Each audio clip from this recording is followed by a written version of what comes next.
What does Islam, Christianity, and Judaism have in common? What are your real thoughts on the whole Palestine-Israel situation right now? Do you guys pay taxes? Kosher. What is kosher? Then why do you receive so much money? It's a good question. So the question I have to ask you is, what does Islam, Christianity, and Judaism have in common?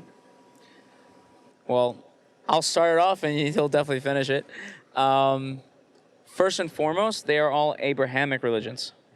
So we all believe that, something those all actually have in common is they all believe in Judaism's tenets that, like, the Torah was given at Sinai, right? They believe in the Jewish prophets, and they all believe that, it started with a guy named Abraham who, realized that there was a God.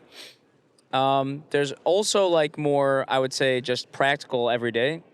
They have in common is they're all involved in prayer. They're all Western. They're all involved in charity, prayer, community, some form of synagogue, mosque, or church, and a lot of eating. A lot of eating. Yes.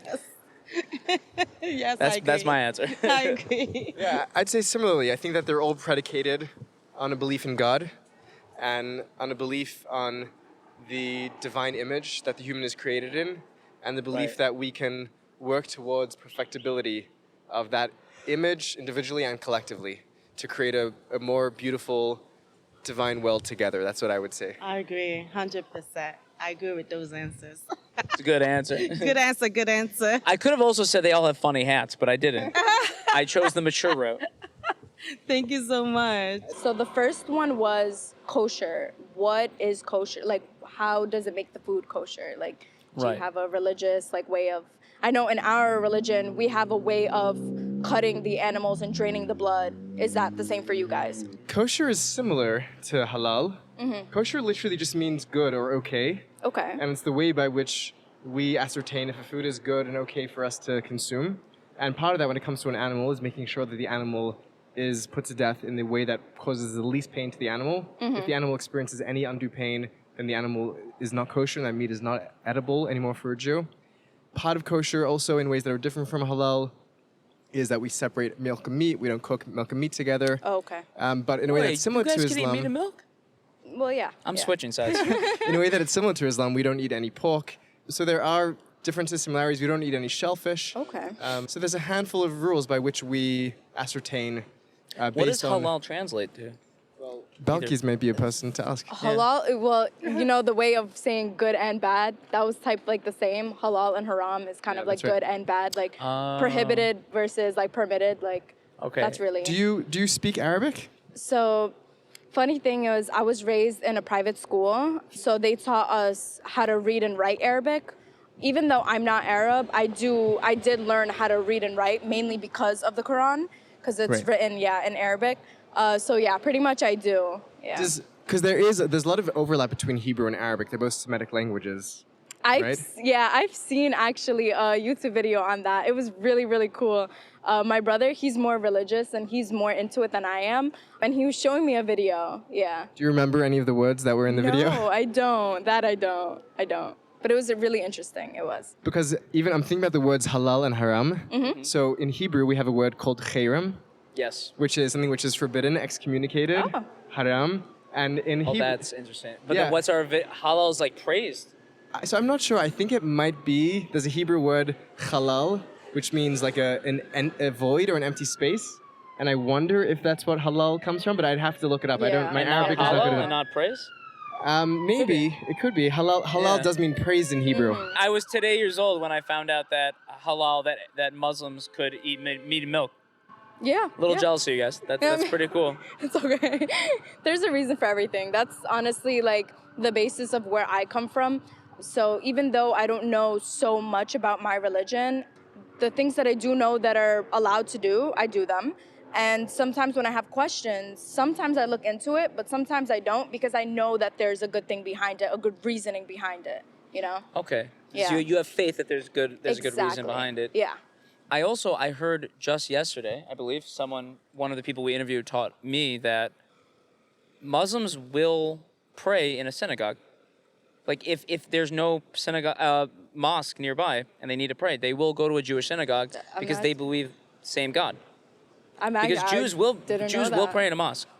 We are allowed to pray in a mosque because we're truly co-religionists. So do you guys, what is it? You guys have like a daily prayer, or is it like 3 times daily. You guys have 5, really? right? Yeah. Yeah, we Okay. kind of flex on us with that. Whatever, it's fine. It's cool. No, yeah. More time in the day for you. But I think yours is shorter. Oh, okay. Yeah. Isn't it how like long? real snappy? It's like they get down, they do their thing, they're up. Yeah, actually, I mean, it varies throughout the day, but it's literally at most like 5 minutes. Do Muslim women also have to pray 5 times a day? Yeah. Yeah, it's the same rules apply for male and female. Are Muslim women allowed? Now, this is just gonna be asking questions about. Are Muslim women allowed to lead the congregation at a mosque? So the thing about women is it's a little different in that if they are on their monthly cycle, That's very similar. they abstain from praying. They don't have to make it up, whereas when we fast, you do have to make it up. But prayer, you don't. And I did want to ask, actually, I heard like when women, like similarly for us, well, people think that we cover after we get married, but we don't. It's just obligated. For Jewish women, I know they shave their head and put a wig. You are literally the second person in a row who asked about that. Only certain sects of Jews will the women shave their head, certain Hasidic sects. The way I think we both grew up, in the sect of Judaism we both grew up in, the women do not. Most Jewish women do not shave their head. They do wear a sheitel, a covering, a wig, or a hair covering. And I'm sure the reason is probably similar to in Islam, where there's like a hair is a part of a woman's beauty. It's like a big part of it, so it should be like kind of special for the husband, and like only the husband should be able to see that. But yeah, it's just a few small sects. Well, they're not small. Very fast-growing sects of Jews where they do shave the head. Okay. But you guys don't shave the head, right? No. No way. No. Is there a certain age where you begin to cover your hair from? So for everyone, it's different because everyone has their own journey. They do say that when girls hit puberty, that's when their sins start counting. So that's when they say that they should start, like basically like you have to wear it from when you hit puberty, but everyone's different. Everyone has their own choices. The people that are forced to wear it, it's not right at all. And I don't like that, but it's just the case. You don't feel like you're forced at all. You're doing it because you want to and you believe in it. Yeah, so the funny thing was it was uniform for me, so I ended up getting used to it, and now I just can't see myself without it. So yeah, I'm happy that I was brought into it in a good way. A lot of people are not, so you feel like you had good parents unfortunate. that like taught you in a nice way. Yeah. There was one thing, hold on. Okay, so in our religion, the guys are allowed to marry out of their religion, but girls are not. Well, is it the same with you guys, or? Literally the opposite. Really? So in Islam, if I understand correctly, and please correct me if I'm wrong, if your dad is Muslim, then you're a Muslim. That's what determines, it's patrilineal. Is that right? Yeah, It's the but opposite for us. And correct me if that's an oversimplification, but in Judaism, it's just the opposite. So Judaism is matrilineal, so the mother determines the faith of the child. really? Yeah, same. Okay, so the women are allowed to marry out of the religion. Yeah, it's actually very feminist of us that the women have a little bit less pressure to marry Jewish. The guys have a lot of pressure to marry Jewish. Jewish women are certainly within a Jewish perspective, or at least a classical Jewish perspective, supposed to marry a Jewish man. Having both parents be Jewish is certainly encouraged in Judaism, strongly, very strongly. Yeah. But ultimately, even if a Jewish woman marries a non-Jewish man, the child, according to Jewish law, according to a large consensus of Jewish law, because Jews love to disagree about things, will still be Jewish. Okay, wow. And then what about the I know that I see a lot of like people wear, the whole outfit. Like you see how you're wearing like, Yeah. and then some people wear like either, what does that indicate? The strings. I knew you had more questions. So these are called tzitzit. Sit. Okay. Your pronunciations are awesome. It helps that you speak a Semitic language. The tzitzit we wear on the corners of our garments, and it's a biblical commandment. Okay. And there's a certain number that the knots and strings make up to, and if you count them all in a fancy way, it equals 613. Wow. Okay. Which equals the amount of commandments that God instructs the people of Israel in the Bible, in the Torah. And the idea, according to the Bible, is that when we look down, we see these fringes, these tzitzit, we're supposed to remember the commandments that God instructed us Oh, that we okay. may be holy unto the Lord. Yeah. Amen. Wow. Amen. Also, they look kind of dope, don't they? I mean, it depends on the. I don't know. I never actually looked at like Right. the braided like. It's interesting because I think in many religious traditions, and I know this is the case in Islam, there are beads that people Yes. count, right? Yes. So is it zikr, when people say the name of God? Yes, we recite like it's 3 different things. Right. Because after every prayer we do it as well. But pretty much, yeah. And is it done sometimes with beads? There's beads. There's these counter things now. Oh, cool. Yeah, they're They're revolutionizing. being Yeah. upgraded. So I know, like in Catholicism, you have the rosary, which you count on beads as well. Many traditions have beads. Some traditions, particularly in the East, instead of beads, they have knotted strings that are used as like a memory device Wow. to remember how many times we've recited something. So I think that the Jewish tzitzit, the knotted string, is actually part of that religious Realm, yeah. technology Yeah, of a wow. memory device. And the idea is that they're supposed to remind us of mitzvot. So I think there is actually an idea of counting the knots, although that's not necessarily how it's practiced today. Right. That's a bit of my own Yeah. theorizing Okay. there. Wow.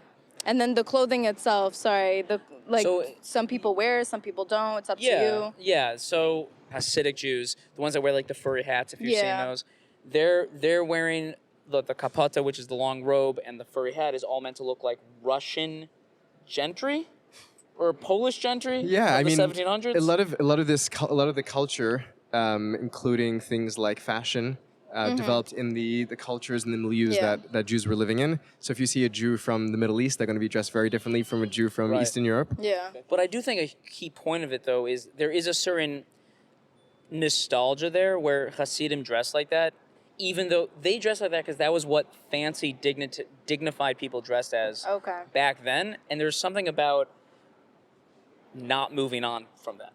Yeah. They did not upgrade it to, because that is not how fancy, dignified people dress nowadays, but they continue to dress that way. I mean, I think that religions being traditional institutions, Yeah. they don't change quickly, and that's part of what makes them great. It's part of what makes them terrible. Of course. Yeah. That makes sense. Of Which course. actually brings me to a question about the hijab, because it seems like there's like one design, but am I wrong? And there's really is there like a new modern hip like hijab? Yeah, I mean that's so when I was younger, I had phases, and I realized that the trends are getting different. There's different materials, there's different ways that you can wear it. There's a lot of people that wear that to where it covers like a lot, and then there's some that they're on their journey and they're coming from like non-covering like at all, but it's really hard for them to cover. So like they kind of show a little part of their hair and whatnot to try to make it easier for them so they still feel like This beautiful is in it. completely similar to Jews. Same exact thing. But that's pretty much what it is. Like even though it's like not allowed because all the hair is supposed to be covered, girls still do it because they're still on their journey and they Sure. just want to get more comfortable with it. Okay.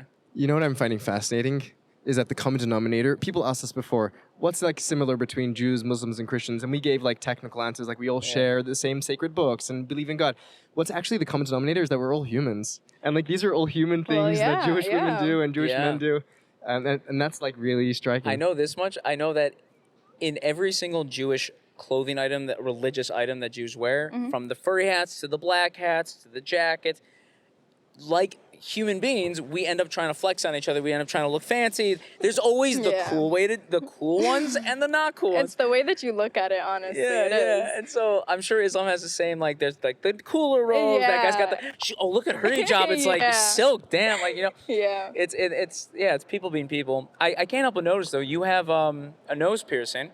Yeah. And as a Jew who has earrings, whose mother is not a fan, I'm just wondering, like, so you're clearly very religious, but that is one could say a little ode. That's a little Ornaments. secular Yes.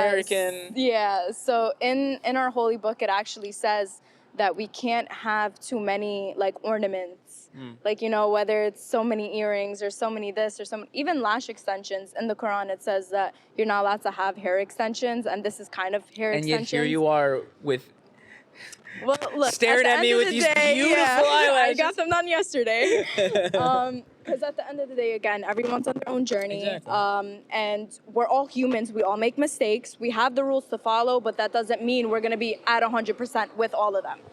So that's really what it is, and that's why. Did your parents give you, or did your parents or the imam, or I don't know the term is, like, you know, the person at your mosque, the Imam, religious leaders in your community, did they give you a hard time, or they like accept it, they understand? So my mom, for her, it's personal reasons. She's just like, you look like this, you look like a bull, this, that. But other than that, they're more focused on I'm doing the priority things, which is praying, wearing the hijab, you know, dressing Listen up, modestly. Jewish parents. Yeah, I mean, at that point, yeah, you can't do as much because your child, they're young, they want to experience. I know this is a phase. It's probably going to come out one day or another. Hey, don't say that. I hope you get more. I mean, honestly, I like it like this. So Yeah, as long as I'm comfortable, that's That's a great answer, though. Yeah, pretty much. It's nice to see someone who's you're here on a secular campus. There's people walking past you every day, kids in your class, who are fully expressing themselves. Yeah. And here you are covering your head,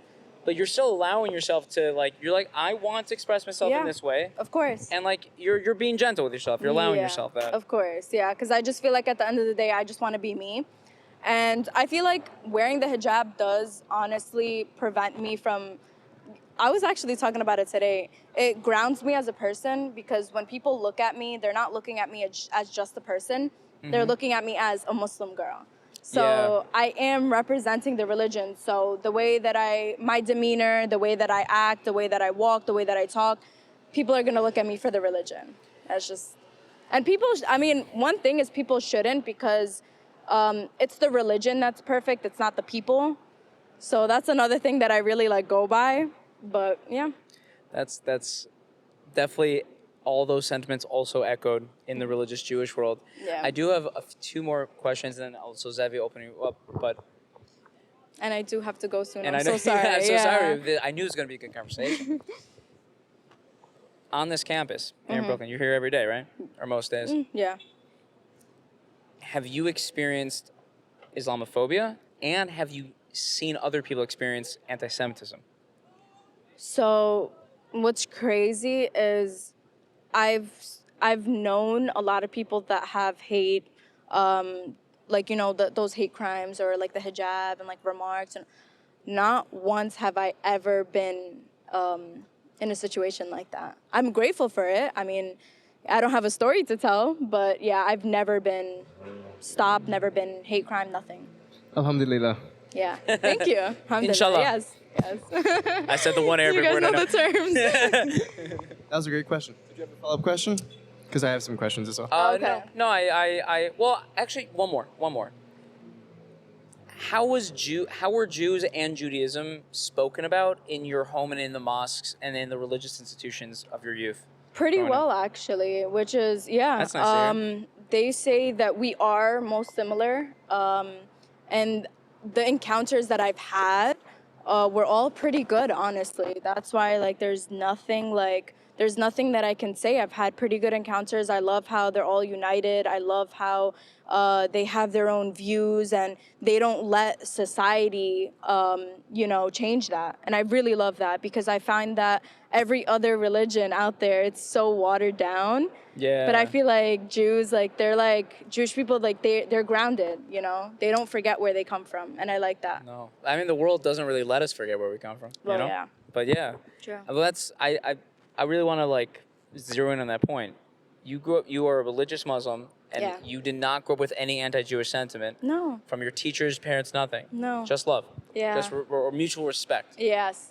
That's really where it all ultimately comes from, just mutual respect. And in a surah in our book, one of the surahs actually, it talks about that. You have your religion, I have mine. You will follow your religion. I won't follow yours. You won't follow mine. But Do Muslims also not evangelize? They don't try to create converts? You said what? I'm sorry. What's the term? To evangelize. Evangelize. To try.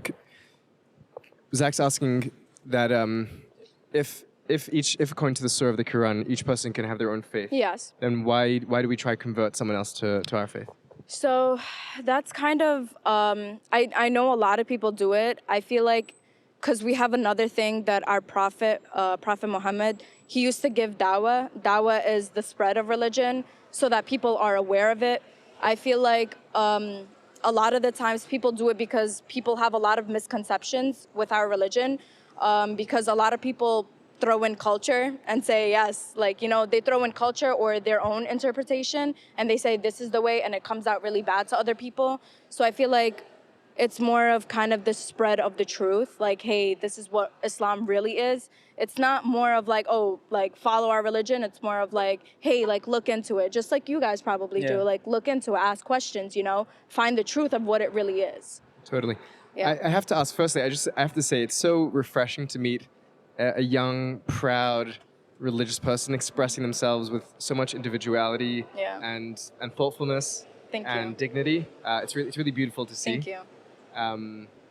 There's like a strong sense of kinship, I feel, as a young, modern, religious person trying to live in a modern, confusing world and trying to hold proudly onto my faith and tradition. Yeah. And I feel a lot of kinship there with you in that. So thank you. Of course. I'm curious, what's one thing that, right here we got the cameras rolling. What's the one thing I that... forgot. That's sound of a good even interview. better that way. What's one thing that you want people to know about being a young Muslim in America? What's one misconception that you'd like to dispel? Well, one is the fact that they think that we think we're perfect. So just because I wear the hijab, just because I follow my religion, doesn't mean I'm perfect, doesn't mean I claim to be.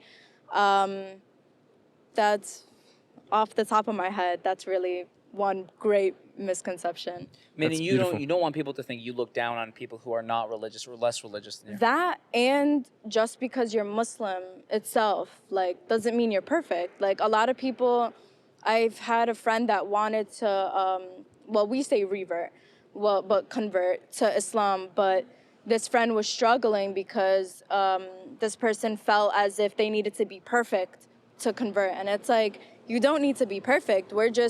We acknowledge our shortcomings and we try to do better the next day. We ask for forgiveness and just do better. But a lot of people, they continue doing what they're doing, and they just say like, oh, I'll repent later or whatever. But you have to be sincere about it, you know? 100%. Yeah. Incredible. This is great. Yeah. Fantastic conversation. I have one final question, if Tell I me. may. Please. Thank you for your patience. Of course. Of course. Is there any struggle in your life between being a modern person living in a modern world and being a Muslim? Is that something that is there tension there? Is it seamless? Because that's something that I grapple with, and I'd love to hear what that's like for you. So it was different for me growing up just because I feel like I've had such a positive outlook on life. The only real struggle is when I do go on like social media and stuff, which I do kind of abstain from because that's what influences my thoughts a lot. But it's more of like just seeing like those other people that are more like those little insecurities that come in when I see like more prettier girls or a little more like girls that show like their hair out or whatever it is. Once you see that, it trains your mind like, oh my God, like, you know, she's pretty, this, that.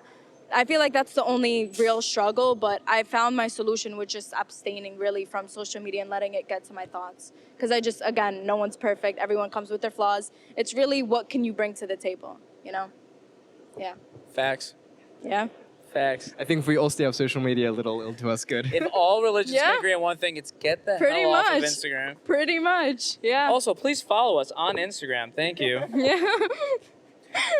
Okay. But yeah. Thank you so much It for was your nice time. meeting you guys. It was such a delight. Yeah. Yeah. Thank you for so joining much. us. All right. I Take can't care. shake hands. Oh, wait. Sorry. Okay, that's also a Jewish thing. Yeah. I'm a bad Jew. My bad. But All it was right. nice meeting you Thank guys. you so much. Thank you so much. Have a beautiful, beautiful day. You as well. Bye. I have just one question, to be honest with you. Sure. So I heard a rumor that Jewish women have to bald their heads. I don't know. Is that true? No. I'm glad you asked. Yo, so the answer is some of them do. Some. Just like, did you grow up religious in any way? Yeah, Christian. Christian? Okay, right. So there's so many different kinds of Christian, right? There's a lot of different kinds of Jews. I'm sure you've noticed here on campus, some Jews dress just like you and me, but they have the yarmulke. Some don't even wear the yarmulke. So Hasidic Jews, which, you know, they wear the long black coats, the men, and the furry hats, if you've seen it. That's a sect of Judaism. It's like ultra religious. They're very insular. They have like their communities.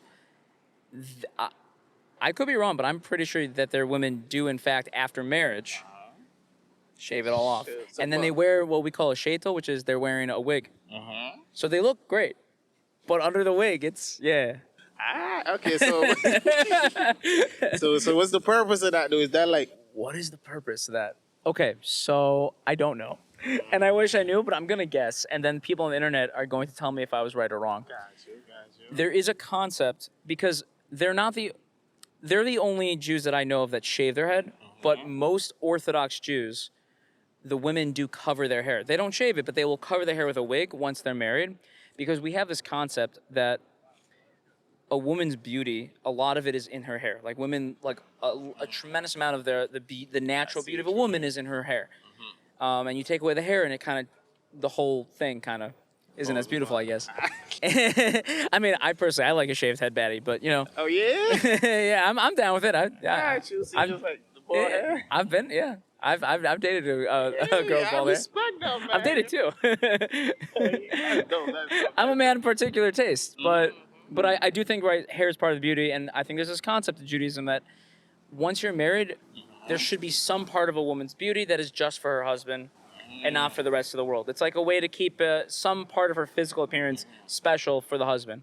Oh, see that? Hence the covering of the hair. That's why they cover. That is why Jewish married women cover the hair. But I don't really know why Hasidic Jews shave the head. And now I'm gonna have to Google that. See, I picked your brain today. Yeah, you win. You won. Here's $100. No. Sorry. I imagine. Do you have any other questions at all? So do you guys pay taxes?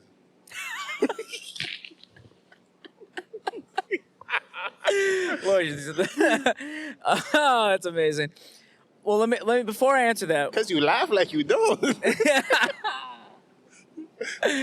Okay, I want to ask some questions. What are you perhaps speaking about the fact that it seems like a lot of Jews have a lot of money and I seem to be feel good like at keeping their money? It seems like they have access to a lot of money. So, like, if they want to do something, it's, like, more easier for them to get it done compared to anyone. Yeah. I love that you asked that question. See, most people, they wouldn't ask that, oh, is that offensive? It's not offensive. It's hilarious. All right. So the honest truth is, certainly most Jews pay their taxes, just like most people pay their taxes. And, in fact, in Jewish law, in the Torah, which is what religious Jews follow, Jewish law, you have to pay your taxes. It's stealing to not. However, do some Jews not pay taxes? Sure. Some Jews don't pay taxes. And the reason why Jews seem to have access to money is honestly the networking is insane. Think about it. There's a lot of Christians, like so many Christians in New York, let's say, right? You guys aren't able to network the same way Jews are because there's not that many of us, especially like in the religious sector, right? There's only, let's say, like 1 million. There's only a couple 100,000. Like there's only thousands of Orthodox Jewish businessmen.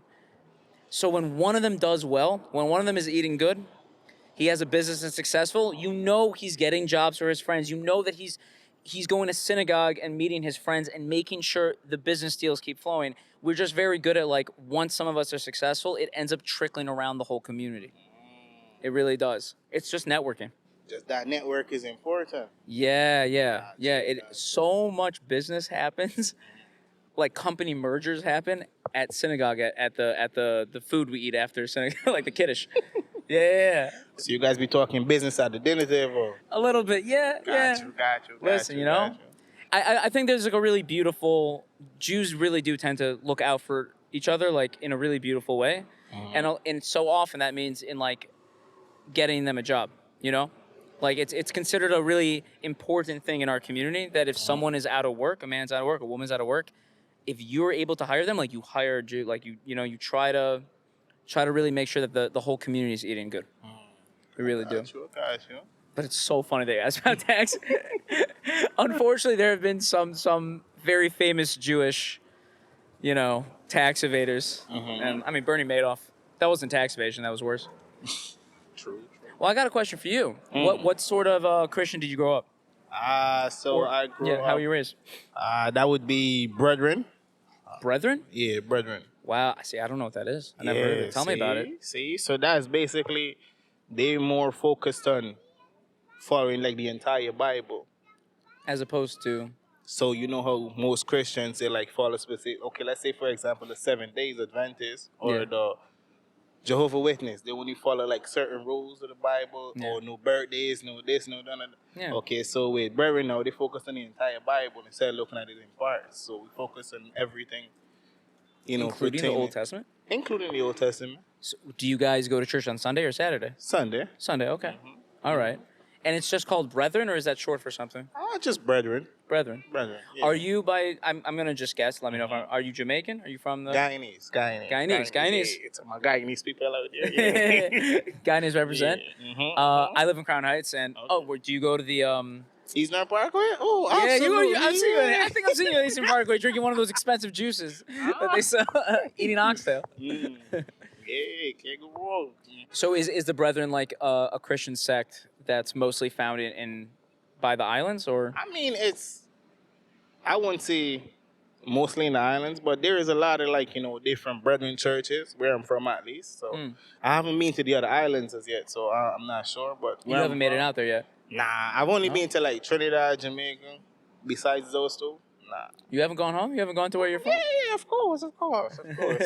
Yeah, that's what I'm telling you. Like where I'm from, there's a lot of different Brethren churches. So you know how Right. around America you could find a lot of Catholic churches, right? Yeah, so many. So it's not as much. We only have like probably one or two Catholic churches, but you'll find a lot of other Brethren churches compared to the rest of like different sectors of churches. Interesting. Yeah. I have two more questions for you, if you don't mind. I'm turning the tables on you. Sure. Mhm. Well, first of all, growing up in this church, Brethren, right? Did they ever discuss Jews? I wonder what were your thoughts? If we were discussed at all, what is the Brethren Church's relationship to Jews? What did your parents tell you about Jews? Because especially if you grow up in the islands, I'm sure there's like no Jews there, you know? Okay, so we discuss Jews in the sense that, so in the Old Testament, it talks a lot about people from Israel, the Jewish people or whatnot. So when we discuss it, we consider ourselves Jews not by how, being born into Jewish religion, but like through baptism. So you become a Jew, like you saved, not through, the old way, or you had to join a specific, what they call it, not tribe, but what I'm looking for. Sect? Yeah. Yeah. You wouldn't be like, have to join a specific sect or whatnot, but Sure. you'd be considered Jew, like through baptism, through being born again or whatnot. Oh, that's interesting. Do other Christians view it that way, that baptism is your way of becoming a Jew, or is that a specific Brethren thing? I wouldn't say other Christians view it in that way, because the Bible talks about like circumcision of the heart, right? So Yes. instead of like, you getting circumcised, it'd be like, because Jewish back in the day, they used to have to be circumcised and whatnot, right? So the Bible talks about circumcision of the heart. So brethren look at it like, you change your life, you serve God or whatnot, and you become a Jew not by being born into Jewish, but you're on the sonship with God, because you're a Jew now. So Yeah. yes, we're all one family under God, if that makes sense. I mean, I believe that. I absolutely I do believe that. too. I love that. Too. I love that. Mm-hmm. All right, I got one more question, and my question comes with an ask, a favor. Sure. I want you to, because you said, what's the name of the island you're from? Guyana. Guyana. Now, I've never been there. Would love to go. I would love to visit Jamaica, Trinidad, Guyana, all that. Mm-hmm. What's a dish that's specific to Guyana that an outsider like me would enjoy? Nothing too spicy. I'm white, okay? No, I'm joking. Whatever you want. Anything you allergic to? Yeah, flour. Flour. Ooh, Yeah, I know. Yeah, I just knocked out all the good shit.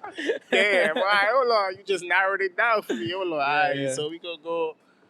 All right, so you have ever had pepper pot before? Pepper pot? Absolutely not. pot. No, what is that? So it's like a stew boil with different types of meat in it. Chicken, Okay. beef. Any meat that you don't eat, you could exclude that out from the list. But like most meat. Oh, I eat is all in meat. there. All meat's good. All right, perfect there. That's the perfect dish. Pepper pot. But one problem though, you usually eat it with bread. So, There's gluten-free bread. all right, perfect. I wonder if I can find it in Crown Heights. I for sure can. Probably not, but Probably you could not? give it a Alright, try. You could give it a try. All though. right, now I'm gonna try to find some pepper pot, but I want you to do me a favor, because I bet you've never Gotcha. had Jewish food before, No, I have not. and there is Jewish food. Okay, talk to me. Okay. So I want you to find. There's. Have you ever seen a rabbi walk around campus, like an obviously Jewish rabbi? He's called a Chabad rabbi. It's a sect of Jews. They go onto college campuses. They're kind of like evangelists, except they only evangelize other Jews. Jews don't evangelize Yeah, we don't do that with non-Jews. Gotcha. But I want you to go up gotcha. to him and like be like, hey, I'm not Jewish, but I had my Jewish friend Zach told me that I gotta try cholent. Chung. Cholent. Cholent. Cholent. Exactly. Got you. Cholent. It's our stew, Mhm. and I think it's good. I want to know how it compares to pepper pot. Okay, what's in the cholent? Potatoes, beans, a certain type of meat usually called flanken. It's like a nice fatty cut of meat. And then, honestly, like it's spiced differently. It depends what, but it's really not that exotic. It's honestly super European. It's Got you. it's a white person's stew, but it's there's something about it. I just feel like, especially like a Hasidic Jew, when they make it, it's so oily. It's so good. I don't know, No man. more. I'll definitely look into the chocolate. Lloyd, I appreciate it, man. No problem, man. Thanks for sitting down. Nice having a conversation with you, Change Yeah. your pace for a change. Absolutely. I think that the more people from different cultures, different countries, and different religions sit down and just are curious with each other, the better we get. Got you. All right. All good, man. Appreciate it. Nice Have a good meeting day. you, man. You too. I've always wondered about you guys, those who dress up in like the formal wear. Yeah. Like, I guess, what's the deal with it? I've always been curious as to the whole reason behind it, especially in like the summertime when it's really hot. I see them in like the whole suit and everything. I'm always interested to see like how they survive that because A lot it's so of layers, hot. too. A lot of layers. Shortest answer, Yeah. go. Shortest answer is we like to just test what we're able to endure. It keeps us strong. So, no, I'm joking. I'm joking. That'd be so funny, though. Like, that was believable. I'm not gonna lie. it's like someone's always trying to kill Jews, so then we're like, how do we stay alert and stay strong? It's like, well, I'm gonna like wear 6 layers in the summer, like I'll be unstoppable. Yeah. Like it just toughens us up. No, the quick answer is that there is religious Jews believe that certain sects of religious Jews believe that you should dress as dignified as possible and also as traditional and conservative as possible. So that's why some Orthodox Jews wear white shirts and black suits. Got it. You see a lot of that because that's like, it really doesn't get more formal than a white shirt and a black suit. And some of the other sects of Jews, like Hasidim, the Hasidic Jews, they're wearing like the fancy clothing from 400 years ago. But that is what that was. They are dressed as like dignified dignitaries from the 1700s. I can respect that. Yeah. Yeah. That's cool. I think part of the belief as well is that for a religious Jew, they want to act in the presence of God at all times. Okay. And if you're in the presence of God, you're gonna dress up nice. Yes, you want to look your best. That makes sense. Yeah, it's something that my rabbis used to tell me in school was always like, when we went to pray, right? And a kid's shirt was untucked. He's like, this was when Obama was in office. He was like, if Obama came into the school right now, you wouldn't go up and talk to him with your shirt untucked. Like you would look nice for the president of the United States. Exactly. It's like you're talking to God. Like tuck your dang shirt in. That makes sense. And then All right. yeah. No, that's cool. Actually, I never knew that, so I was always curious. Just because you would see it out in public, especially like just being in New York, or just specifically like in Brooklyn. Yeah. Totally. Just see him walking around. I always wonder like, oh, I'd be dying, in the heat or something. In the winter, it makes sense. I would want to be layered and bundled, but now I understand that. That's. I mean, I'm gonna be with you. I've wondered the same as well. I think that I think very religious people are no stranger to doing things that are seemingly off-putting or seemingly uncomfortable because it's something they believe in, and it's also because, like Zevi said, you carry yourself differently when you look down and you're the constant reminder. Oh, that's right, I'm Jewish. Exactly. And a Muslim person looks, oh, I'm Muslim. Like you're being reminded. Okay. As a man with a bit of casual swag yourself, I see you put some thought into that outfit. You got the chain, you got the watch. What do you make of Jewish swag? How would you rate it? Oh, Jewish swag. I mean, hey, I see you guys all dressed up like that. I would give it a solid, usually at minimum an 8. That's very generous. I'd say at the very minimum. Very generous. I mean, like you said, you want to present yourself properly and to God Himself. So, how can I make that seem any lower than an 8? You're a white guy with a chain, and I feel like we need to get more Jews in chains. We need to get. The Jews aren't wearing chains enough. No. No. What's the reason? You think there's a reason We behind that? got to get Jews and Cuban links. Honestly, I think a lot of Orthodox men don't. A lot of religious men don't wear jewelry. Okay. It's like not. It's usually like less conservative. Understandable. But a lot of Jews you will see will wear like the it's on the Israeli flag, but the Magen David. Yes. Which, for people's information, is not a Israeli Star of symbol. David. It's the Star of David is much older than Israel. Okay. So it's a Jewish symbol. So when Jews will wear Like a lot of my friends wear necklaces. Yeah. With the Magen David. Older than the state of Israel, but also a lot younger than Judaism. It only became a Jewish That's symbol true. in like the 16th, 17th century. That's See, true. I didn't even That's know true. that. Yeah. That's good to know. Yeah. It's kind of new. See, I like learning about that history and everything, you know? It allows people to kind of embrace the culture a bit more just by finding out little things like that. Yeah. Like I said, just like finding out about the attire, finding out about the Star of David. Just like, it helps people become closer, understand it better. 100%. That's why we're here doing this thing. Yeah, and I urge you next time, if you have the chance ever, like, I mean, even on campus, like, start a conversation with. There are rabbis on campus who are wearing, all the clothing. Yep. They will usually surprise you because you see someone dressed like that, and you're like, "What's going on, man? Like, this guy's not normal." And you talk to them, and they are not only normal, they're surprisingly like similar Oh, of course, to anyone else. Exactly, just like regular people, like Yeah, normal, regular people. Just because they look a little different doesn't really mean much at all. exactly. And they mean well, They never bother people. Do you feel like being on this campus, you've now are you religious, Ben? I'm not religious. I don't practice religion. I was brought up Catholic Sure. by my family, but we have Jewish friends. We've been to Passovers. We've been to Okay, word. other dinners, celebratory. Horrible thing events. to invite a non-Jew to a Passover. Why would you do that to your No, friends? it's not bad. My sister, They don't eat till like 2 hours in. That's not bad. We help with the prayer. My sister actually is a big fan of gefilte fish. I personally don't like it, but she loves it. She has a Jewish soul because She that's loves gefilte fish. Yeah, you know what they say? Jews are like everyone else, just a little more. That's awesome. Yo, his sister likes gefilte Gefilte fish. fish. I We know. have to investigate some genealogy here. There may be some Jewish ancestry. Maybe Yeah. maybe It's deep not down your the line. average non-Jew that likes gefilte fish. No, This- exactly. That's what I'm saying. Like I personally am not the biggest fan, but Me she neither. loved Yeah. it. I'm Um, personally not the biggest fan, and the yeah. only reason we eat gefilte fish, there's no spiritual significance. We really? eat it because we were poor in Europe, Yeah. and it's poor people fish. There is a Jewish reason other than God. that, Oh, which is really? that on Shabbat we're not supposed to separate Oh, good you're from right. bad. We don't pick out bones from fish. So having Oh. a pureed boneless fish Yes. is helpful for Shabbat law. That makes Also, sense. because Jews were poor, they ate everything, so everything went into the mix. Oh, Yeah. really? It's So like we're both right. It's like the fish hot dog. You could say. It is. It's the hot dog of fish. hot dog of the. It's of the hot sea. dog of fish. And the funniest thing to me is that there's like fine dining restaurants in New York that aren't even kosher by like Orthodox standards. Yeah. That are like expensive sit-down dinners that will serve gefilte fish and matzo ball soup. And it's like, what Oh, are but you you can't doing? go wrong with matzo ball soup. No, you can't. So you like matzo ball I soup? enjoy matzo ball soup. It's I fire. love it. Yes. It's fire. Quality. Can kiss. never fire. be wrong. It's fire. But no, Uh, yeah. But Any other questions? off the top of my head, no. But honestly, Totally fine. it's been a pleasure talking to you guys. Like Likewise. learning more just helps me basically better understand you guys, and I enjoyed this interaction. So Yeah. You're I a legend appreciate for it. coming over. You're like aggressively wholesome. I try You're to like be the nice, nicest person I ever met. I try to be nice. I feel like if you're nice to people, hopefully they're nice back. Yeah. That's how you make friends. That's how you show people respect. So 100%. that's all I Love want. it. 100%. So- Okay, good. take care. Thank you very much, Nice guys. meeting you, Joe. Appreciate you. Legend. Thank you for Glad having to me. meet you. What are your real thoughts on the whole Palestine-Israel situation right now? I appreciate that. You're getting right to it. So, definitely can't answer for all Jews. I can answer for what are my personal thoughts and what are Zevi's personal thoughts. As in, I can answer for what your thoughts are. So, I think that both sides do not give enough credence to the other side for their very real, valid pain that they've gone through.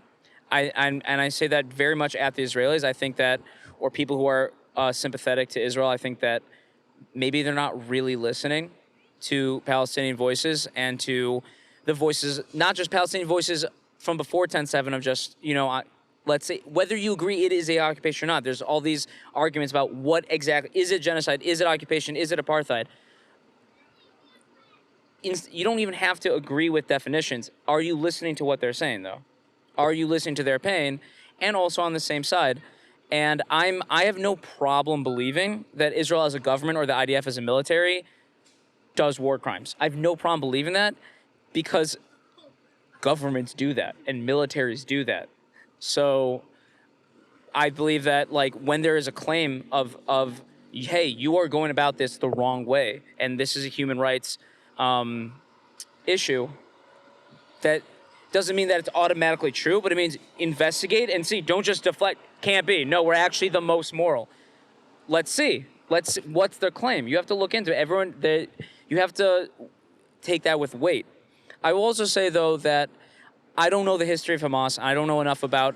I understand that there is right now a train of thought that Hamas is there as an advocacy group to help Palestinians. And from my naive vantage point, not only do they seem to have the worst methods of all time to get their political points across, which is, I think, like just murdering innocent people like civilians, but also it didn't seem to help the Palestinians that much. So I do think the Palestinians probably deserve and need help, and they need a better situation, and we need an overhaul of how Israel like interacts with them, perhaps. But I don't think Hamas is going about that the best way. Okay. First of all, I really appreciate your candor. Yeah. Right? So a question that I would ask you is, what is the question that you think Israel needs to answer right now?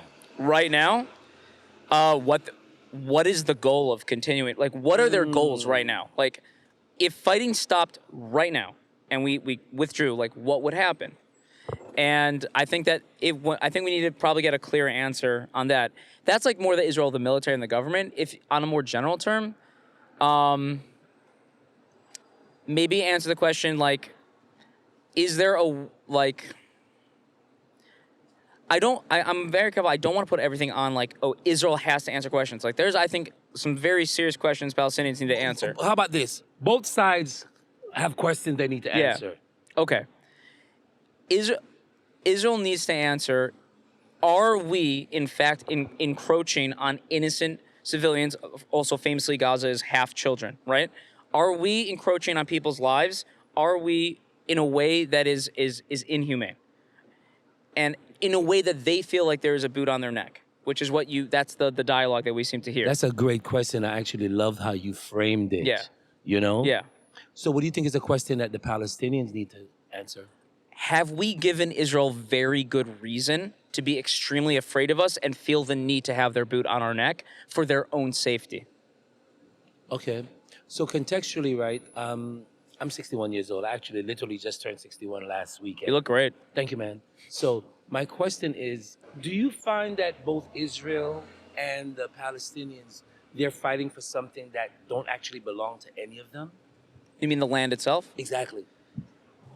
You know, there's an anecdote of these two gentlemen that are fighting over a piece of land, and one says the land is mine, the other says the land is mine, and the land speaks to him and says, you're both mine.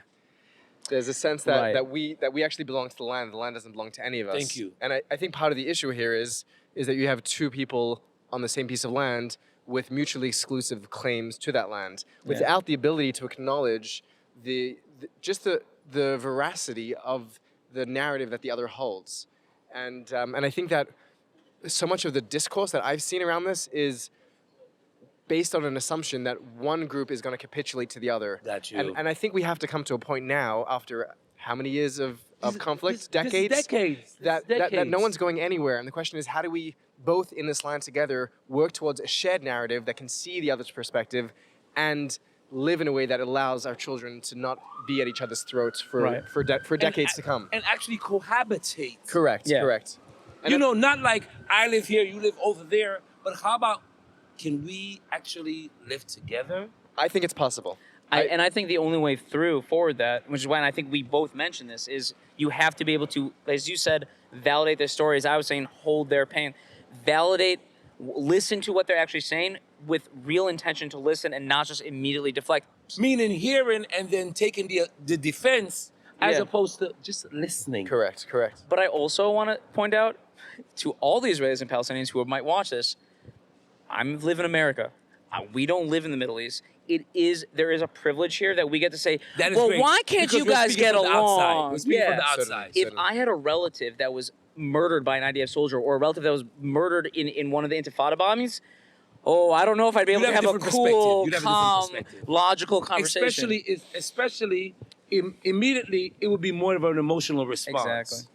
I want to ask you something, if I may, because we're talking about listening to the other. Okay. And although the board says ask us anything, I'd like to ask you, and I'd like to listen to your answer, anything. which is, what are your feelings on what's happening now in Israel and Palestine, and where do you see hope? Where do you see perhaps a way forward? If that's Thank you. I think right now, it's obvious that this is something that's been ongoing for a while now, right? So to Jack's point, Zach's point, I think there needs to come a time where literally and patiently, like both sides need to sit down, and I say without an arbitrator, without America or anyone. How about just you two just sit down and air your differences and see where you can find some common ground? Because again, to your point, Zach, this is just gonna continue to hurt generations and generations to come. You have like children that's experiencing this and they have no idea really what they are experiencing, right? All they know is, okay, mommy and daddy are sad, the family is fleeing, like, what are we doing next? So it causes a bunch of anxiety, right? So I think that's where it starts. Where it would end, I think, is if Israel says, okay, these are our points of contention, the Palestinians are able to basically express their points of contention, and to your point, actively listen. Don't just immediately go on the defense. Put yourself in that, literally walk in their shoes, right? I think they can come to some kind of consensus. I love that answer. Yeah, with you on that. I have a question I want to ask you.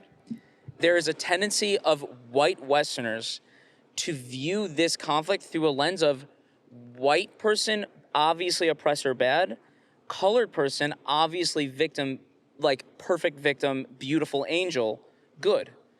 Do you see any validity to that at all? In all honesty, it's by nature, right? So when something happens as readers or even outside viewers, we kind of tend to relate the experience to any sort of our personal experiences, right? Yeah. So we kind of become akin to the situation, sometimes not really realizing that you are kind of on the outside looking in, and when you present your perspective, you have to take into consideration that you're not within the turmoil or you're not amongst the turmoil. In America here, really and truly, we got enough other stuff we're dealing with, but we're not actively engaged in the turmoil there. So when we respond to things there, we need to take into consideration that, okay, would this be your same response if you were actively involved there? Or to your point, Zach, if you had family members dying on a daily basis or having struggles on a daily basis to try to see some kind of end to this, you need to listen. You need to really actively listen, intently listen to what the other person is saying. Think about what their situation and their experiences are. Empathy. Definitely. Literally, and like, Exactly. can you put yourself in their shoes? Are they liars and they're turning the facts, or are they perhaps speaking their truth? Again, gentlemen, thank you so much. Thank you so much for joining us. It's a pleasure. Have a great day. Aaron, we're Jewish. Do you have anything that you are curious about with Jews or Judaism? Any questions you may have? Something you've always wanted to know. Is that why do you receive so much money? It's a good question. Why are we stacking so much paper? So you use the word receive. No one's giving us money. Like, the government's not handing us money. You know, God so far has not handed us money. Has he handed? I haven't gotten my godly paycheck. Yeah, not this month. No. No stimulus check from the big G. I think that the real answer for why Jews seem to just be wealthy, or there's a lot of wealth in that community, is because that community, the networking is wild. We really take care of each other. A lot of us know each other because there's not really that many of us, especially once you get into the smaller sections of like religious Jews, like in New York. It's a small, very tight-knit community. A lot of them are just hardworking the way that a lot of immigrants are hardworking, but they make sure to pass the money around the community. They make sure to support Jews, support Jewish businesses. When a Jew has a company, he's a CEO at a company, he likes hiring other Jews. So there's a lot of just like real networking, and that's a way we show love in our community. Oh, that's really nice. Thank you. Trying to take care of each other, yeah. Yeah. Always take care of each other. Absolutely. Yeah. Do you have any other questions you might like to ask? Questions. No other questions. Well, thank you so much for joining. Can I ask, what's the idea behind the costume? What inspired this? Well, I've seen other people dress up as a dinosaur for Halloween a few years ago, and I thought, you know what, I should go for a dinosaur. And how's your experience been as a dinosaur? I've gotten so many compliments. Nice. As you should, and you're very committed because you told us before, we're doing this interview standing because you literally can't sit down. Yeah. That's commitment. I respect that a lot. All right, thank you so much. Thank you so much for joining us. problem. You're a legend. You heard it here, folks. Dinosaurs are curious and not anti-Semitic. Have a good day. There he goes. A curious, kind dinosaur.